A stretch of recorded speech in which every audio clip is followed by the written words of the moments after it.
ሰላም ጤና ይስጥልኝ። ይህ ኢትዮ ማለዳ ነው። በያላችሁበት ሰላማችሁ ብዛ። ዓለም ላይ ተሰምቶ የማያውቅ ጉድ ብለናል። እንደሰማነውም ደንግጠናል። ጉዳዩ ደግሞ የሰው ስጋ ለምግብነት መሸጥ መጀመሩ ነው። የምናየው ይሆናል።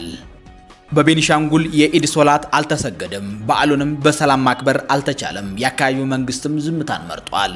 ይህንን ደግሞ በዝርዝር ይዘነዋል። ቲክቶከሯ በሰከንዶች በተናገረችው ንግግር ለእስር ተዳርጋለች። ሁሉንም የምናያቸው ይሆናል። አብራችሁን ቆዩ። ሳብስክራይብ በማድረግ ደግሞ ቤተሰብ ይሁኑ።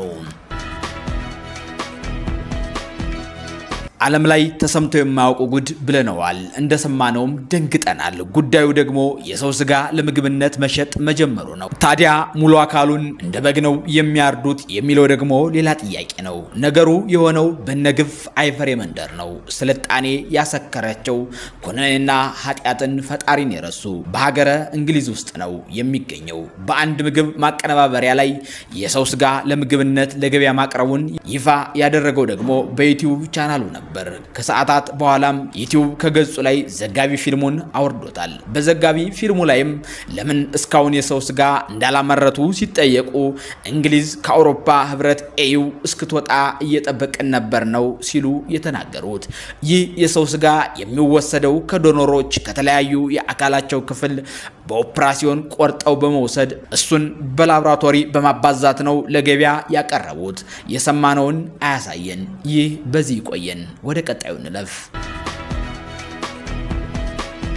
በቤኒሻንጉል ኢድ ሶላት አልተሰገደም። በዓሉንም በሰላም ማክበር አልተቻለም። ኢድ ሶላት ያልተሰገደው ደግሞ አካባቢው በኦነግ ሰራዊት ገና በጧቱ በቁጥጥር ስር በመውደቁ ነው። በቤኒሻንጉል ጉሙዝ ክልል መተከል ዞን የኦነግ ታጣቂዎች ቡለን ከተማን መውረራቸውን ተከትሎ ዛሬ ጧት 12 ሰዓት እስከ ረፋዱ 4 ሰዓት ድረስ ከፍተኛ የተኩስ ድምፅ ሲሰማ ማርፈዱና በዚህም በከተማይቱ ለጊዜው ቁጥራቸው በውል ያልታወቁ የመንግስት አመራሮችና የጸጥታ ኃይሎች ሙተዋል፣ ታግተውም ተወስደዋል።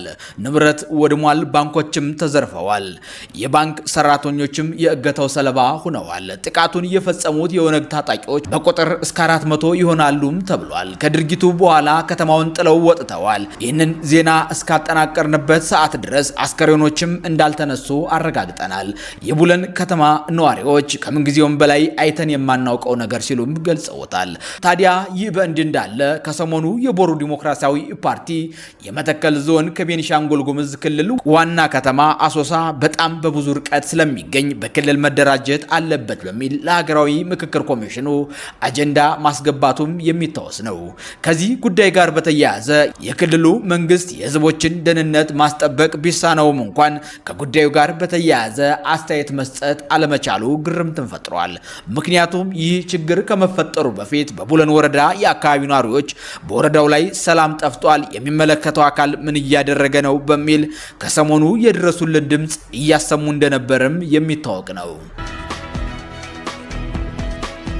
ቲክቶከሯ በሰከንድ በተናገረችው ንግግር ለእስራት ተዳርጋለች። ከቅርብ ጊዜ ወዲህ ቲክቶክ በሀገራችን ፈጣን ለውጥ እያሳየ ሲሆን ከዚህ ጋር በተያያዘ አጠቃቀሙን ከህግ አንጻር መንዝሮ ባለመናገር ብዙዎች ለእስር ተዳርገዋል።